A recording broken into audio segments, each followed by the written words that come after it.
Gear Solid 5 is the latest disappointment from Konami, the fine makers of such classics as Silent Hill Downpour and Never Day.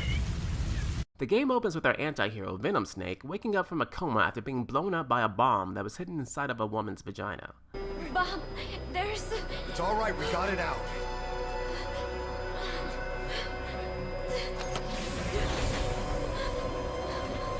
There's another in my...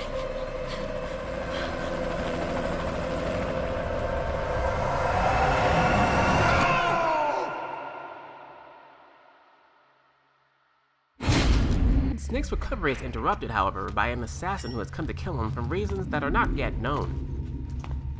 Now, I'm a little slow. Okay, that's a lie. I'm a lot slow. So I didn't realize that the assassin that comes to kill you is the same character, Quiet, that you meet later in the game until I was almost done with Metal Gear Solid 5.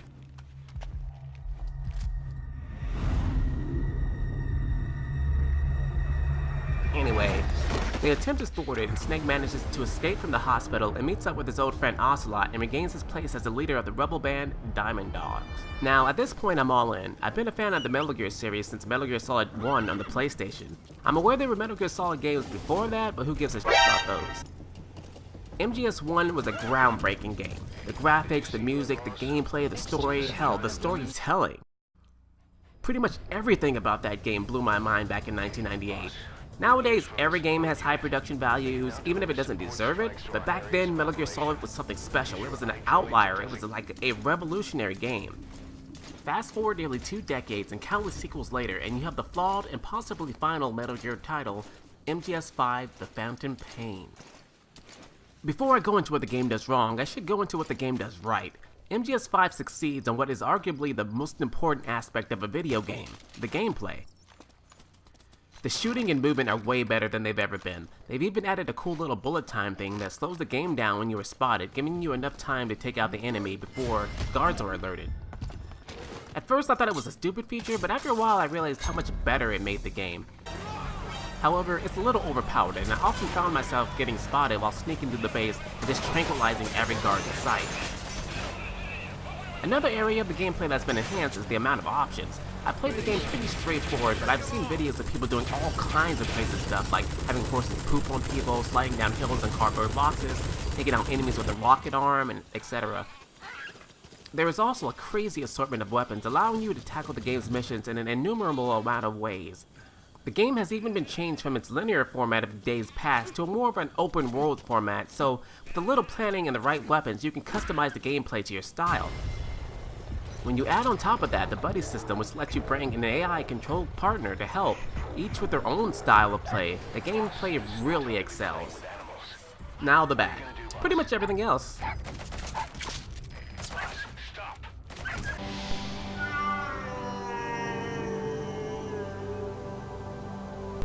First off, no David Hayter. Now, I'm no purist. I wasn't mad about Kiefer Sutherland voicing Snake. At least I wasn't until I realized Snake was only going to have like 5 lines through the whole game. I couldn't... Wait, I forgot something more important.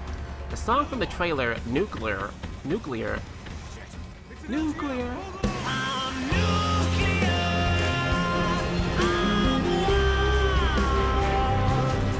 Nuclear is nowhere in the game. That song was epic, and I sang it for months, yet it's nowhere to be seen here. I kept expecting it to pop up here or there or by the ending, but nope. I'm glad Kojima was fired. Anywho, back to Kiefer and David. I had no problem with Kiefer's performance, but some of the other characters like Ocelot and Miller sound practically the same. They all have these really deep, gruff voices, Snake as well. So there were times where I was playing the game and I wasn't even sure who was talking. Caesar, fire.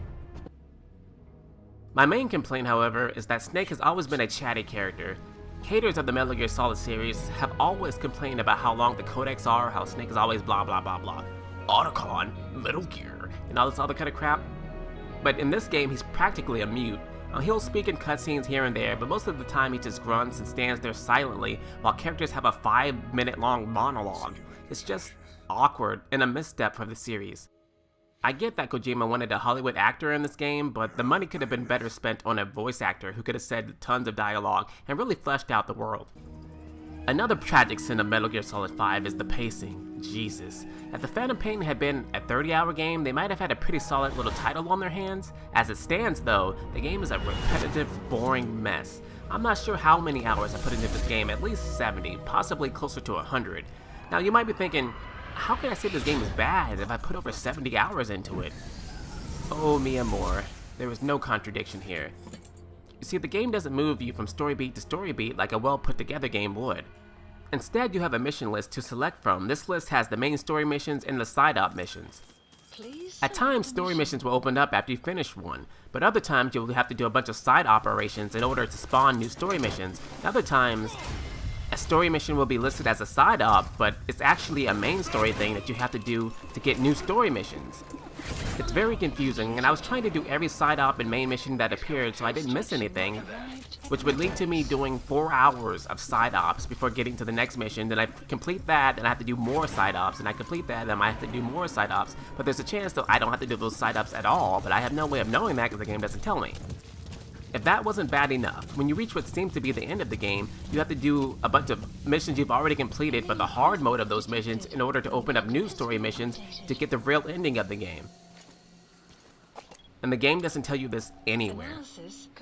So while my playtime was high, I was ready for the game to be over dozens of hours before it actually was. Doing side ops and grinding resources to upgrade your base is such a chore.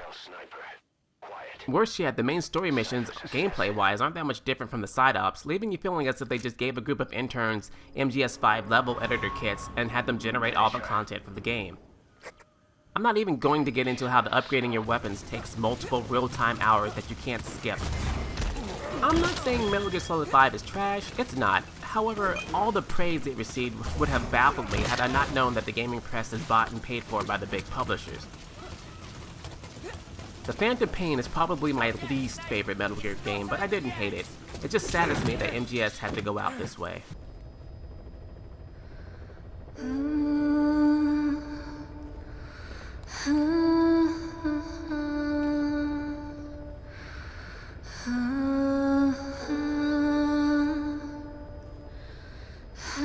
If you liked this video, be sure to like, comment, subscribe, or suck my balls. Thank you.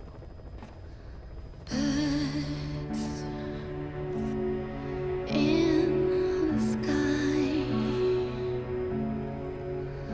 carry these words for me. Life tasted sweet. It let me live. Let me breathe.